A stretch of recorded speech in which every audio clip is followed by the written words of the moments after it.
Hey everybody, what's up? It's your girl Bondy Blue and I am back for another 90 Day Fiance before the 90 days review.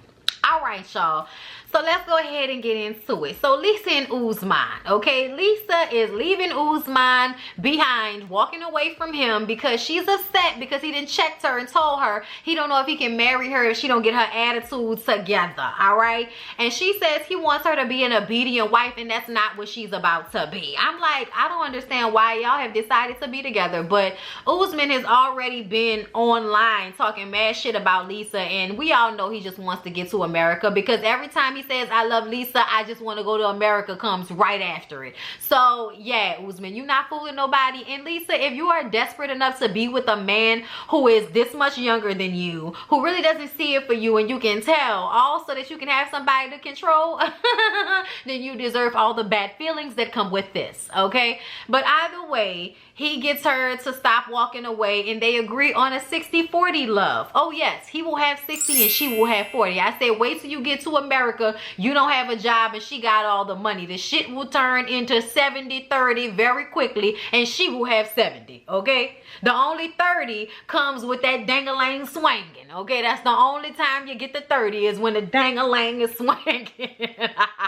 I mean, it's the truth. They decide to go ahead and have a courthouse wedding. But there's a problem. They need Lisa's divorce papers in order to get married there. And now she's gonna blame Usman. It's all Usman's fault because she asked him what she needed before she traveled and he didn't tell her she needed that and now she's there and they can't get married. Obviously y'all didn't even know if y'all was gonna be able to get married on this trip, okay? So obviously you just need to come back later, bitch, okay? Go home and come back later, all right? That's all you really need to do, okay, Lisa? But no, she's gonna get mad at him and act like it's all his fault as if she couldn't Google what the requirements were for an American who's been divorced to marry a Nigerian. Like, you could have Googled that just as much as he could have given you that information. But maybe you should stop trying to marry children. Okay? Find you somebody that's responsible enough to give a shit to read on the website what it says and then reiterate it to you, because that's really all it was. I'm just looking at Lisa like, girl, whatever. You and Angela, same old, same old. Y'all Ed and Rose, y'all. Ed and Rose go swimming by the pool at the hotel. Okay, he doesn't like the sand. He likes to look at the beach, but he doesn't want to actually get in the water at the beach. I said, you could have fooled me. You could have fooled me. I thought your little sea creature ass would have jumped into that water so happy. But I guess not. Now that they're having a good time and, you know, she's forgetting about all of the embarrassment and disrespect he has exposed her to during this trip, he decides now is the time to tell her that he doesn't want to have any more children. So he tries to explain what a vasectomy is. I said, the language barrier, Jesus, the language barrier. He explains to her that he only has enough love and money for her and her son. He doesn't have enough love and money for any more children. I said, you are full of dog shit, Ed. You are full of dog shit. Rose is pissed, okay? She is very upset because it has been her dream to have 2 kids, okay? A boy and a girl, all right? And she wanted that with his little ugly ass. But now he wants to embarrass her and put all these parameters on their relationship. And now he's not even giving her what she really wants out of the situation. What do you think relationships are if you think you're the only one that's supposed to be getting what they want out of the deal? That is not a relationship, Ed. Shit, even prostitutes get money and you act like you don't want to give the girl that. She left his ass in the middle of the night. They went back to the hotel room. He went to sleep and when he woke up, she was gone, okay? Later on, they meet up at, you know, a cafe or outside to eat somewhere and she's pissed. She's pissed. She said, why didn't you tell me before you came out here that you didn't want to have any children? And he's talking about he wanted to get to know her because it's all about what he wants. It's not about what she wants. It's not about what she told him she wanted from jump. It's about him knowing that this girl wants to come to America. So I'm going to get to know her. I'm going to make sure that she's everything that I want first. And then I'm going to tell her she can't have anything she wants out of a relationship, but I'm going to take care of her. And that should be good enough. And it's not not good enough. For a 23-year-old, it's not enough. She wants more children. And why, by God, do you want a 23-year-old woman if you don't want any of the things that she wants out of life? Like, make me understand. Also, you can have some young woman playing maid in your house.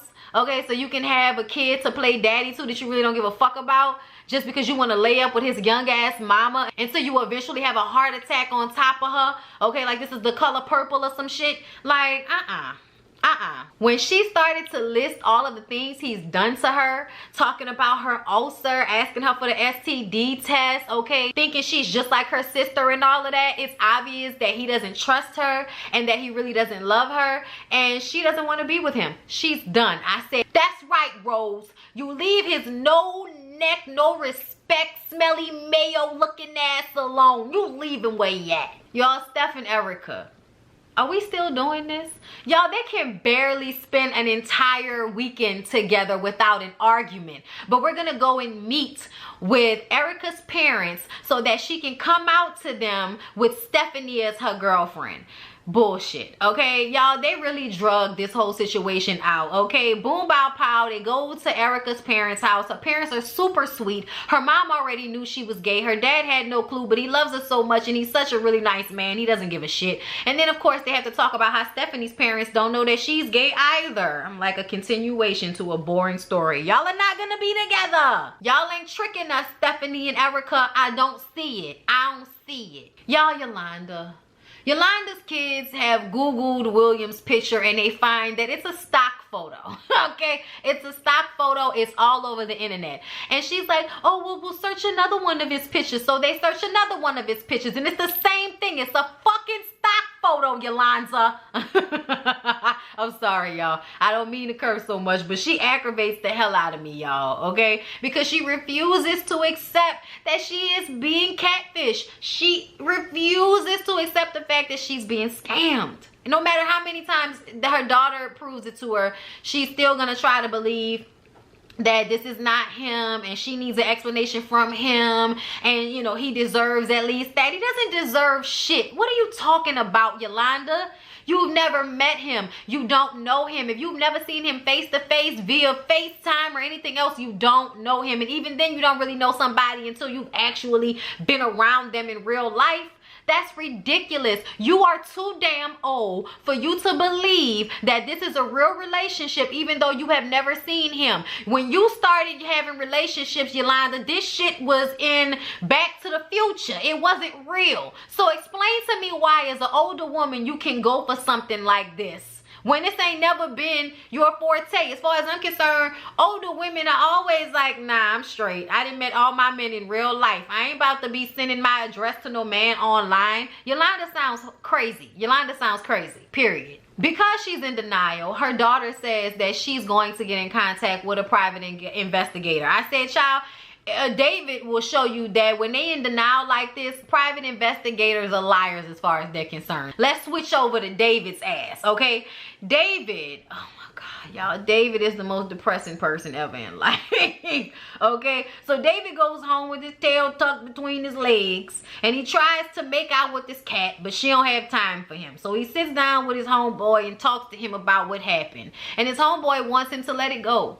Realize that you've been scammed. Realize this girl isn't real and let it go. But he starts to laugh. That's ridiculous, don't you think? Obviously, she's real. I've talked to someone. What we're saying is her feelings for you aren't real. Her identity is not real. Y'all's relationship is not real. That's what we're saying, David. She's a real person, but she's not really in love with you, okay? Y'all are not really together, okay? That's what we're trying to say. Child, he said he gonna hire a private investigator. So that's what he does. He hires a private investigator in Russia, and then one of his female Russian friends comes over to his house to translate for him. And she basically tells him that it is a scam. This girl with the same picture has several different identities and several different men that she's talking to and she's been talking to. As soon as David hears that, he says the private investigator is a lie. He starts to get mad at his friend. You don't know her like I know her. The private investigator doesn't know her like I know her. And a friend is like, look, don't kill the messenger. Why did you even hire a private investigator if you weren't going to believe anything he said to you?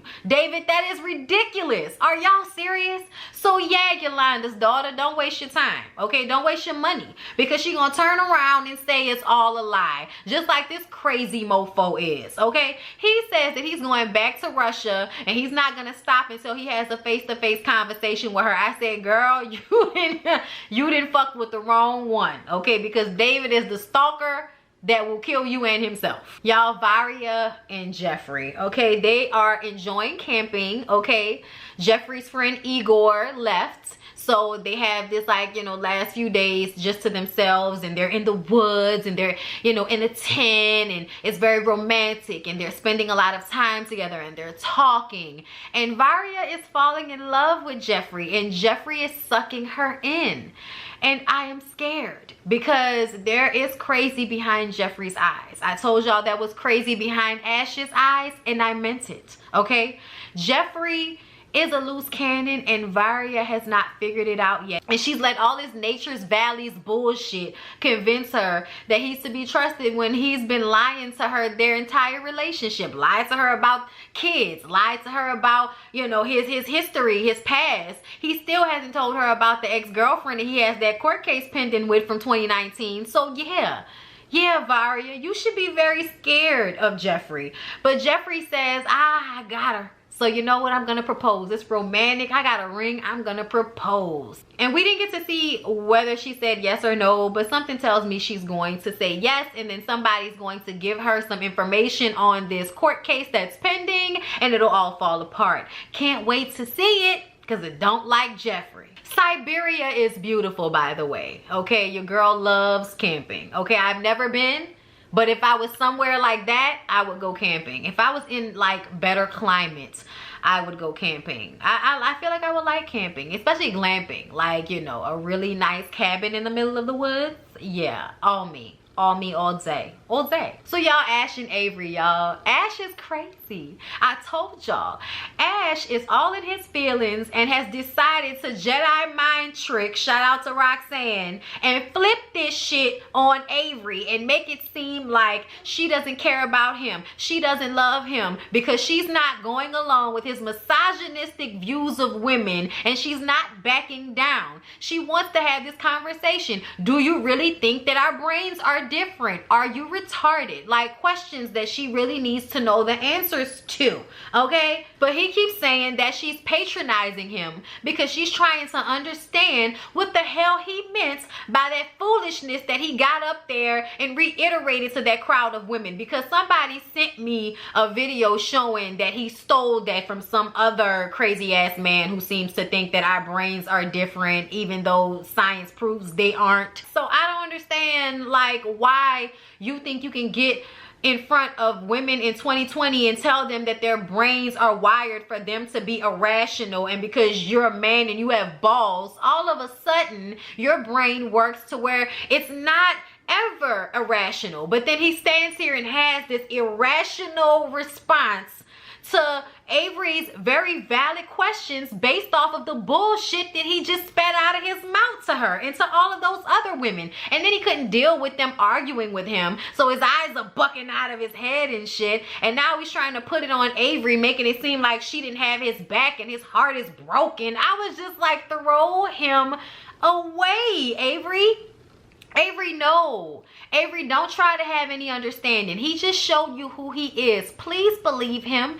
He's a tool. He's an asshole. He thinks that he can mind fuck women into going along with pure and utter foolishness, no matter how smart and intelligent and capable the women are.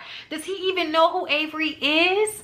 Like, Avery, trust who he has shown you over and over again. He is not to be trusted, and he is insane. Did you hear what he was saying? He's insane. The first day they had this conversation, he's ready to take on the blame, okay? I'm sorry, it's my fault, okay? But the next day, it's all on Avery. I said, she need to give it up, okay? When he started to talk about how she stripped him down and she didn't have his back and it's broken his heart, And they were supposed to go and meet with his kid and his ex-wife. To me, he started an argument with Avery so that they wouldn't go and meet the ex-wife and the kid, because the ex-wife will validate everything that Avery is probably already feeling about Ash. Bet you any money, okay? He packed his little bags and scurried his little ass out of that apartment so fast, okay? All because he wants to make it seem like he's the one that's heartbroken, so he can convince her that it's all her fault. Then kills two birds with one stone by, you know, putting the kaputs on her meeting his ex. Y'all, Ash is ridiculous. Like, I don't even know how else to describe this asshole, man. Throw him away. Throw him away. And y'all, lastly, Darcy and Tom. So Darcy says that it's over with Tom. That's for the best. Okay, and then she pulls out that key that he gave her and she puts it in, you know, some little packaging, and she's gonna have that mailed off to him. I said, girl, really? You gonna spend your time to mail off that key? Girl, really? For this amount of effort, you could have just read the damn letter he gave you, because I think this is foolishness. For me, her sending the key back will make him feel like he can then respond to her in some type of way. But either way, Tom says there are two Darcys. The one that he loved and the one that no one can deal with. Okay, I said, I guess he meant sober and drunk Darcy. That's what he meant. You know what? Fuck you, Tom. Okay, fuck you and the 15 pounds you lost that made you feel like you were so much better than Darcy, okay? Now he's on FaceTime with his girlfriend, who doesn't look as young as I thought she looked, okay? She is pale as shit, okay? But you know, do you, Morticia Addams, do you. Either way, whatever happened with him and this other girl, he made it seem like it was so much bigger than it really was. He met her, they spent a weekend together, and that was it, okay? But he made it seem like it was this real deep, profound relationship, and that's not what it is at all. He was putting on airs for Darcy, okay? And now the girl is like, well, I'm glad you dealt with that so that, you know, now we can try to work on our relationship and, you know, see where this goes with us. And I'm just kind of like, girl, you have no idea the kind of fuckery you are in for with this fool, okay? Yeah, he's trying to make Darcy look like this terrible person, in the process getting sympathy from this woman. Like, I see you. He's a player. He's full of shit. And anybody that doesn't have all of this plastic in their face could maybe see it. Because I'm just looking at Tom like he is full of shit. Like, did y'all see how he did that? Got old girl on the phone, made Darcy look like the bad person so she could feel bad for him. But at the same time, you left old girl hanging dry so that you could try to see what's up with Darcy. But some type of way make her feel like that was a good thing. Child. Tom is an old player from the Himalayas, and they should have killed him. They should have revoked his player card years ago, but here he is. Child, I'm over it. Anyway, I don't want to hear anything else from Darcy and Tom, and I mean it. I really mean that shit. And I definitely don't want to hear anything else about this, you know, pale bitch that he's messing around with. I'm not interested. I'm just not.